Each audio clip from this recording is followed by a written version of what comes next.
Hello guys, today I'm going to compare two really new AIs. One of them is going to be my AI and the other one is going to be Adrian's Betatetris. And this time they are going to play a really interesting category which is not really popular or anything, but this is something that we called triple N because at this game you cannot have rotations, you cannot have tucks, and you don't have information about the next piece. Or you can say it as you don't have the luxury to make any adjustments because it's basically the same. So basically what you have to know beforehand is that the human world record is currently 24 lines and both of our agents actually beat that, and now the record is above 30, and we're gonna compare some games and we're gonna see what kind of strategies the AI does, the human does, and the other AI does. So first of all, I want to show my AI, and then I want to talk about similarities and like way off strategies because yeah, it's kind of crazy. So without further ado, my AI, as you can see, is averaging like 11.3. That was the peak. That was the, I'm sorry, the best session it ever gotten. So we're just gonna go with this. This was like 2,500 games. At the end, it still managed to like end up at 11.3. So yeah, this is basically what it can do. So as you can see in the early game, I'm just gonna speed up my agent, but I'm gonna always stop and talk about stuff like as you can see. So basically my agent at the early part, it tries to stack on the left and make 7 wide stacks. That's like no row. But with this square, it goes to the really right because this is going to maximize the chances that every single piece can now clear the second line if it's a 3 wide piece. Before the square, if we would have something like an L piece, there is no chance to clear that. And again, the L piece on the really left is not really a good strategy because that means that we can stack. So there is no way we can put a Z here over to the left. So that's why it goes here. Now things get weird, as you can see. The the normal no move, which would be like L to the really left, is not even a good move anymore because my agent is trying to clear the third line and we need a 2 wide piece, 2 wide piece. This is kind of standard. This is what humans does as well.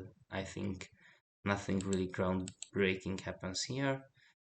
My agent likes to cover all if it thinks that it can get a piece and get away and eventually clear this back. I've added this function to detect these things, and even if the square goes here because there is no hole, it still thinks it's reopenable. So that's why all of these moves happens. That's why this square doesn't go to the left, and now it starts to improving this line. As you can see, it gets the line, it gets this one, and even though this square goes down, this is not a double. But yeah, my agent likes to do these dependencies, even though sometimes it's not really a smart move. For example, here, this is something I've found out, it happens many times. Like a human would put this square to the really left because now the z, the s, and this square also can clear this. But if it puts the square here, as it is intending to do, then the z piece is no longer going to clear anything here. But as you can see, my agent and also Adrian's agent, if it would get a z here, for example, it would place it to the right in an attempt to maybe it can get a 3 wide piece and everything is going to be fine, and so on and so on. Okay, let me put back the cursor so you can see what I'm talking about. So if it gets a Z, it can go like here and 3 wide pieces are good, or here and 2 wide pieces are good. It probably never goes to the really right, because then only one piece, the J, is good. If like it's like really interesting, but like not at the early game. So that's why this square goes here. You're gonna see that my agent tends to like uh, stack 8 wide. It doesn't really mind going 8 wide, like lots of 8 wide. It likes getting the squares on one side. So for example here, he could get this line, but because it thinks it gets more stability, sometimes it skips lines like this, as you can see. So now it's like two squares, but because the stack is all fine, it thinks it's all good, and it can wait until actually a square happens and actually another square. And as you can see, it really likes to do the normal Noro stuff things, like get a 7 wide stack and go for doubles. It doesn't matter if it's on the right or on the left.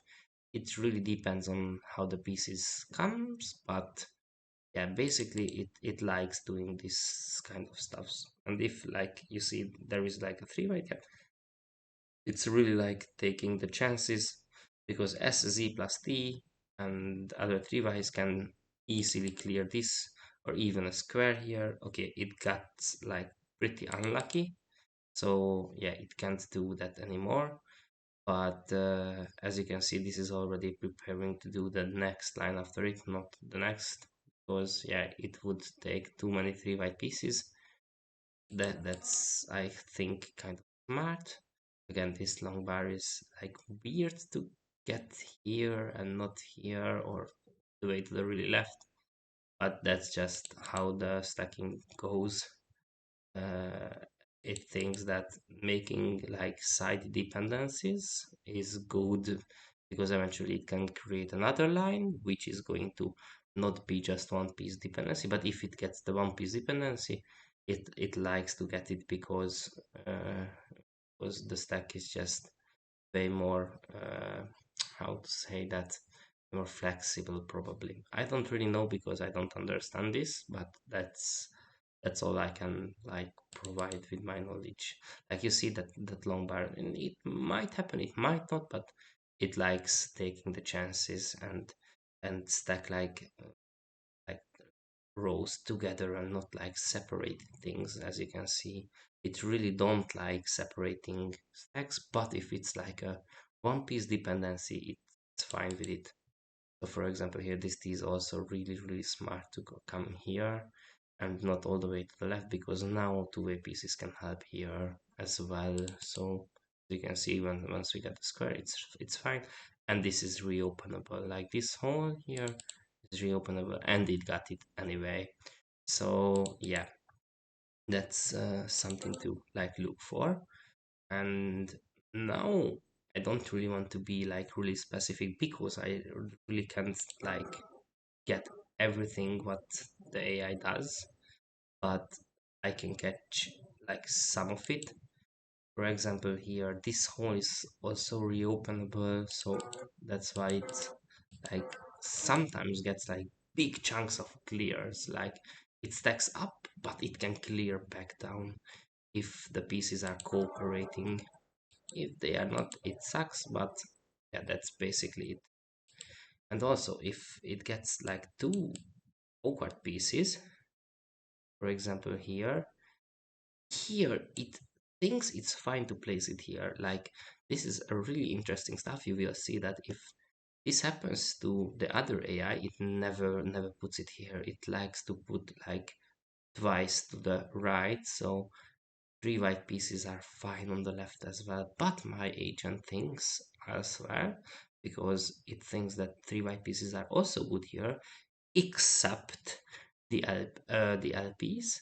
So we're gonna make a place for the LPs. That's why it goes probably to the really left. Because if it's like at the really beginning of the game, it doesn't like placing it here. It still goes like two minus to the right as well. So it's fine details like this maybe, but yeah, it's hard to decide. Yeah, this one is like weird, but probably there is nothing better.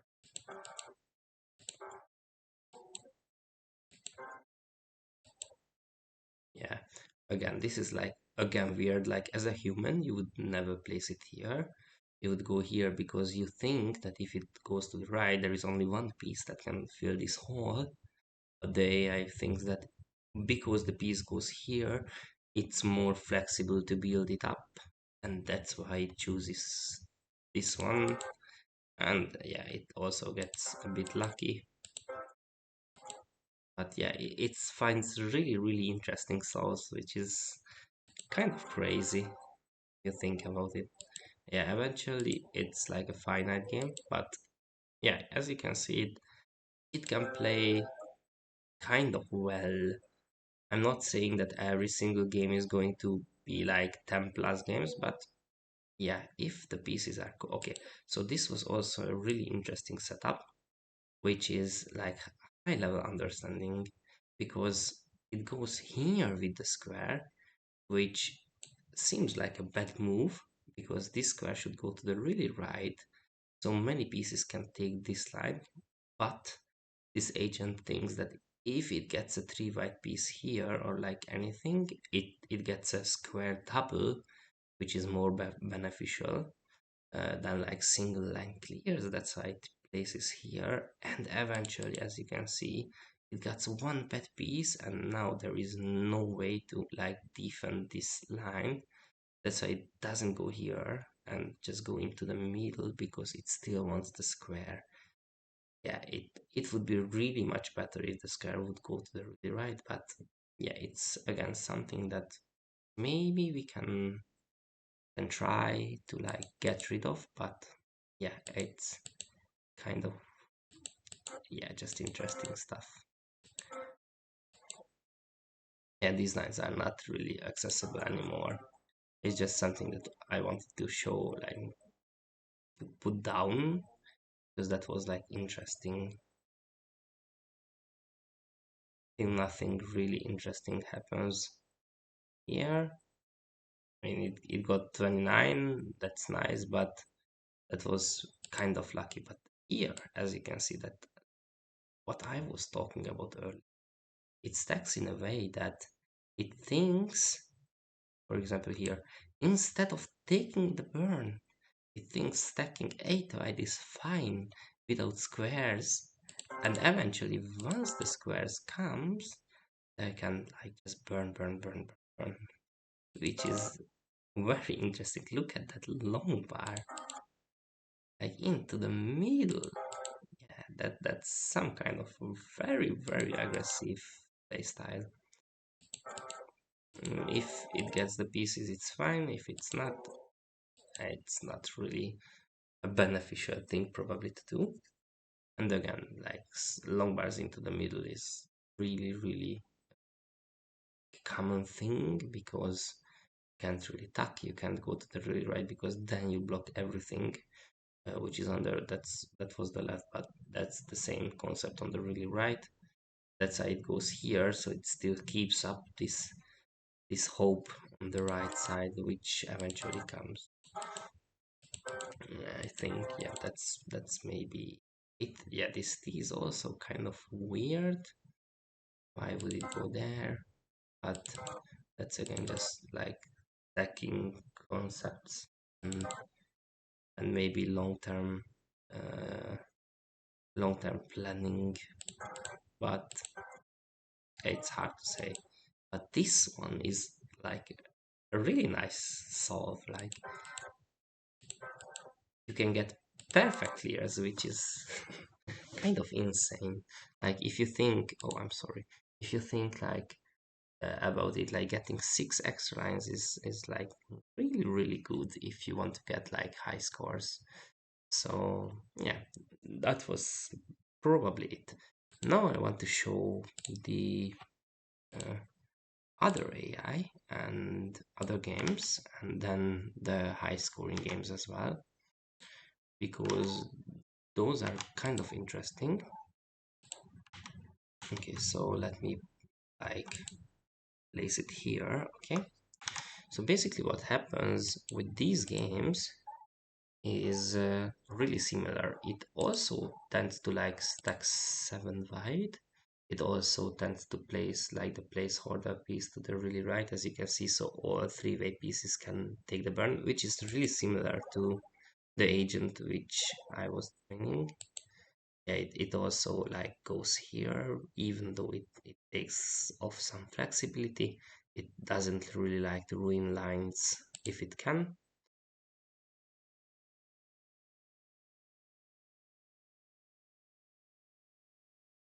Yeah, that was also a gamble, as you can see. There was absolutely no point like going the long bar to the left with, I mean going left with the long bar, because you could never know the piece actually is going to show up. Yeah, it is also playing kind of flexible way, trying to maximize the chance.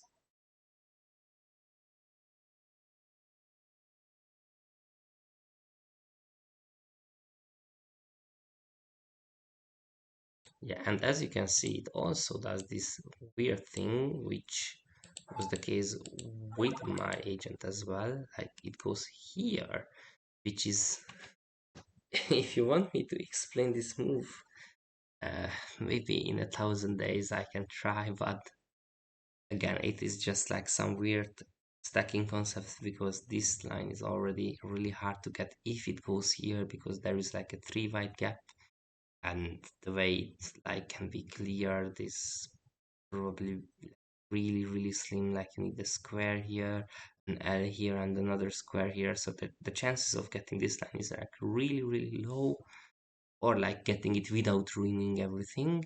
That's why it goes here, because now this is like kind of an elevation cheat for the left side, so pieces can like stick with the top of the second T. I mean, yeah, maybe not, but again, it's like really high level understanding of what's going on, making these like middle stacks is really weird, because even if you get it, you still need pieces to your left or to your right, and most often not, they will not come. Okay, it got lucky with this piece, but yeah, if you need both J's and Us, it's kind of game over. But as you can see, probably my agent is sometimes liking this move as well, not just the middle, but the difference was in my game that there was a chance with JPs to get line, that's why it went into the middle. This agent does the same if that's the exact same setup, so it's nothing groundbreaking. Probably it would be absolutely the same if the first long bar goes to the middle, but it's just probably a preference at this point. And again, this move is weird on the first like watch, but it's not, because now every single piece that can clear this line, both the S, both this can go down, and this doesn't block it. And if it goes any more to the right, it could block pieces. Like for example, it goes twice to the right. This piece could never go here, so it should have been like overhanged on the left, and it's just so high level of understanding what's going on. Like these middle putted pieces, again the other Z is going also right there, leaving behind this line. It's not possible, but it's understanding that this line was already really tough to get. That's why it just abandons it. Sometimes these suffer games happens, but as you can see, if it's like flat, nothing stupid happening, it always goes here. So all the three white pieces can be put to the really right. That's why if like there is no gamble, these agents tends to like this placement. But if it would be like a three-way piece and the J wouldn't clear it, this piece would go all the way to the right. Also with this agent as well. So yeah, that's something it's also really similar. But as you can see, Betatetris is absolutely hate go 8 white stacks. It like probably never goes. 8 wide. And as you can see, it also skips lines. So if it thinks that, for example, here, like taking this line is really fine, this is flexible setup, everything is fine, but why on earth it puts it here? Like, you are not getting this line for a guarantee, even though you put it here. Even if, like, now you have a square, it like ruins everything here. Yeah, it's hard to tell, but it's again probably some weird mm, chances of getting both lines. I don't see why. Maybe it's like later on the stack will like probably look better if it goes here, but that's just not the case here. What's also unlucky, this is, yeah, as you can see that the always goes here with the other agent. It doesn't like afraid of getting these dependencies left, right. Yeah, it's fascinating to watch, and it it claims it's fine. Of course, it's not if it's not getting the pieces. Okay, so let me show you one game. Okay, maybe after this one. Yeah, that's also like, as you could see, because why it went here and not one piece to the left, because if it goes one piece to the left it blocks too much. So that's why, because it still thinks that these two lines have a chance to be cleared. For example, if you get something like, I don't know, an S piece here, long bars, etc., etc. But if it gets another Z, it makes place for another Z. If it would be one piece to the left, then only the square could come here, but also square is kind of needed here. That's why it goes here. And it gets everything, so it rewarded.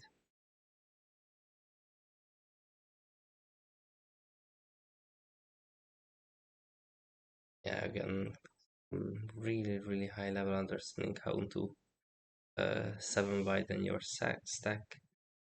This is basically no robot with way, way less chances, and they they both still think that making 7 wide stacks is like a good idea. That's also the same stuff because it wants to have places for the other piece as well. It got kind of waiting for the pieces, but yeah, eventually it crosses 20 as well. Okay, so what I wanted to show you is oh no, not this.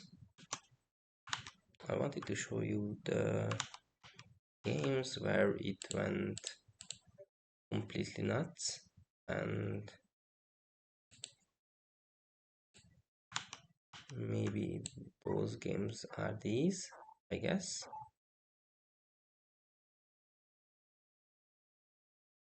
So basically, what is happening here is Betatetris playing on steroids. That was again kind of lucky, but this was a weird thing. Like showcase. So on earth is this square placement? Like, if you give this position to my agent likes the square here, and if like some other things, I don't really exactly know what, it still likes the square to the really left, but like into the middle is much better, but it never wants to go to the really right. And to the really right, in my eyes, is again a high level concept because if you clear it with LJ, it's good. But if you clear it with a T, which happens here, it's also good because now what you created is something that can be placed with many three-way pieces and two-way pieces and long bars. Like everything is having a place here. But if the T would come to the really right, square would go come the middle. This formation would be on the really right. So T pieces have no places. So actually, maybe it's a bit greedy, but going on to the really right is something you should consider.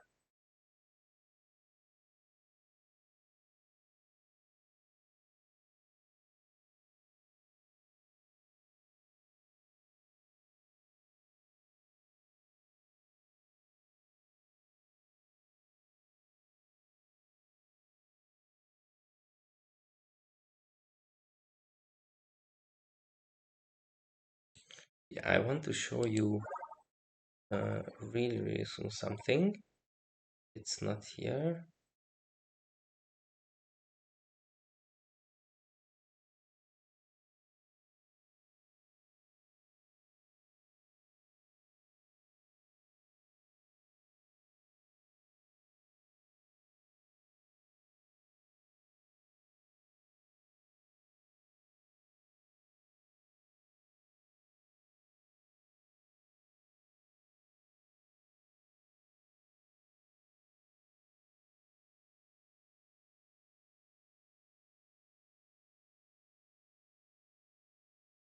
That's kind of crazy. I don't have anything to like talk about that game, but again, this game is the same. It goes to the really right, so it maximizes the chances of clearing these lines, and I think that's kind of correct to like go with, even though my agent is not doing it. I'm kind of convinced it's better to do that than not.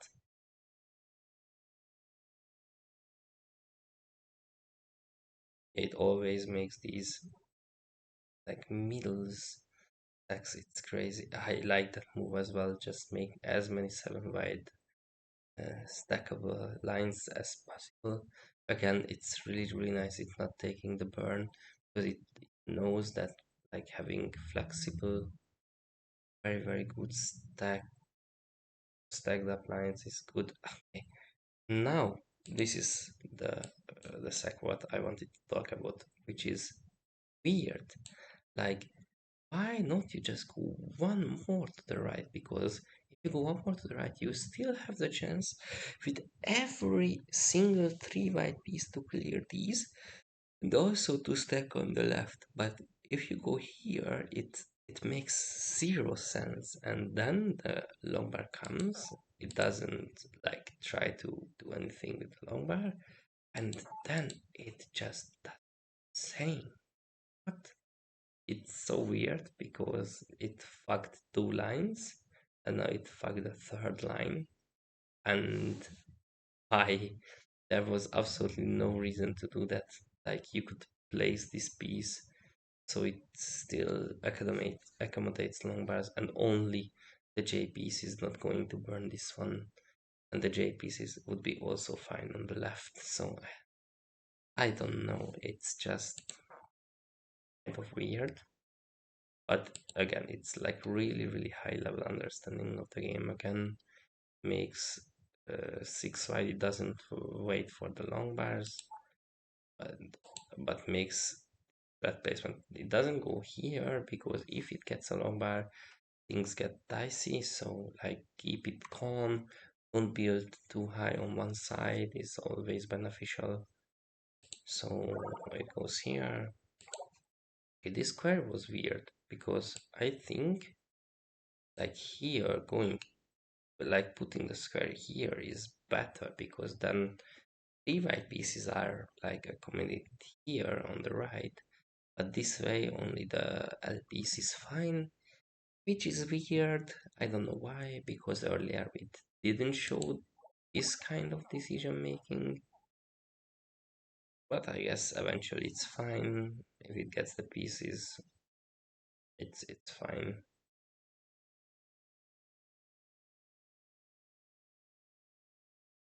Yeah, the seven white stacking is also on full display.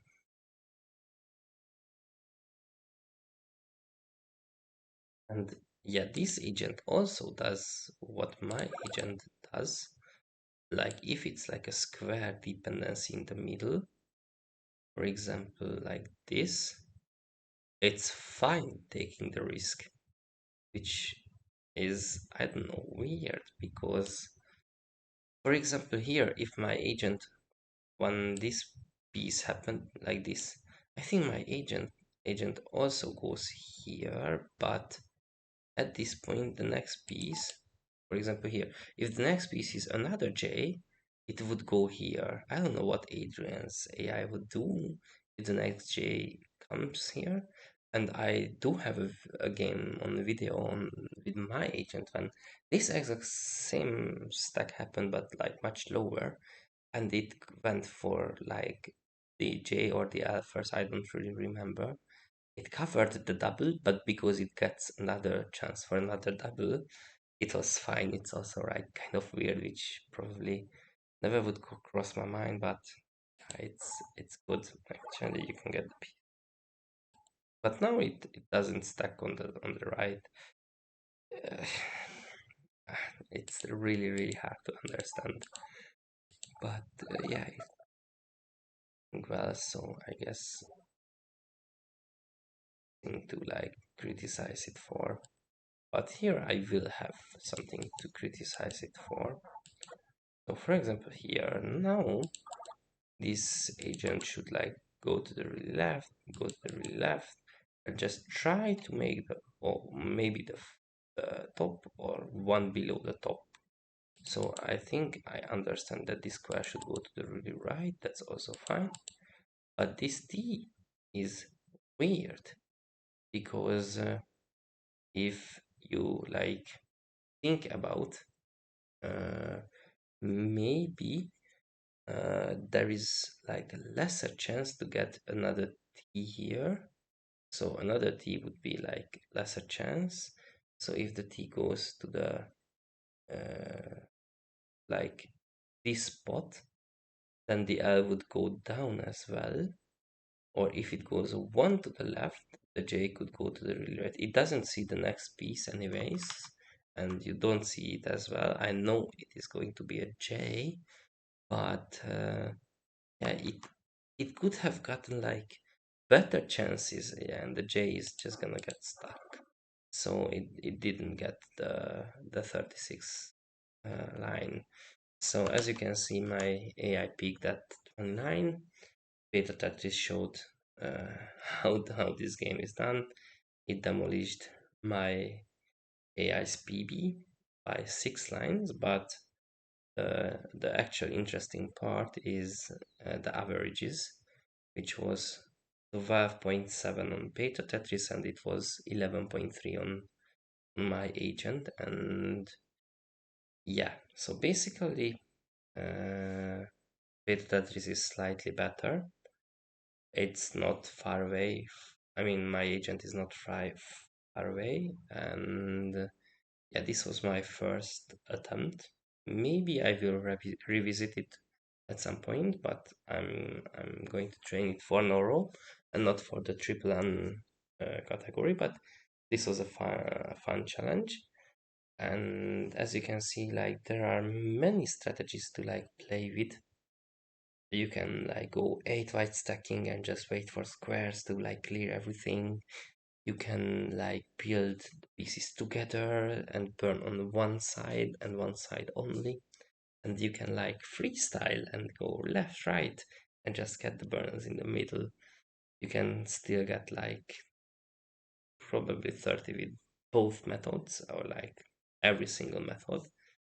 So I think this category is interesting because we still don't know what is the best strategy and how to go with it. You can like probably do a lot of stuff and still get like uh, get a good result anyways. But that was my analysis on the differences of AIs, which is I think fascinating. And yeah, maybe we will clash one day. But one really interesting detail is that my agent is using a uniform RNG, and NES is not running on a uniform RNG. So that also be part on why stuff like this or that happens, because it's not exactly uniform. But again, it's hard to judge. It's really fascinating. We could really like get a clash between the AIs one day. Maybe if we both polish our agents. But yeah, again, it's fascinating to see like many ways how humans are really really far away from perfect play, because it's really tough to get even above 20, yet alone like 30. So I think the world record is again really far from being optimized. So if you are down for a challenge, go try to get it from me. 24 is not really a tough challenge, probably a couple hundred games. I could still improve it, but that's something maybe for the next uh, couple of years. I don't think I'm going for it in the near future. So thank you for watching, and hope this was a topic which is interesting, and also you could learn some probably really interesting stuff about Noro as well. Because if you think about this is also Noro, just you get your hands and tie them together. Um, I don't know, under your butt, but why not? Like this also shows that back the day is when like we were getting 24, 25 as the world record. We could still beat it without tax and without even watching a single time on our next piece. That's crazy. So just think about it. It's absolutely crazy. Even the 35 lines game could be matched, maybe even broken, without tax and without next piece review. That's just on a whole another level. And I think these kind of projects probably like push everything ahead. Maybe these kind of projects are gonna show us that Tetris is actually like a game that can be played, I don't know, like to 1.5 million before kill screen, I don't know, like 10% of the games. And I really like these kind of uh, projects. I think I'm going to do some more research, get better at this topic, and we will see. Maybe one day we're gonna find something really interesting, and we can learn those stuff. So I think that's probably it. So thank you for watching, and leave a like, leave a comment, put your thoughts. Tell me if you like this kind of content or just stick with gameplay. Yeah, whatever. See you next time. Bye.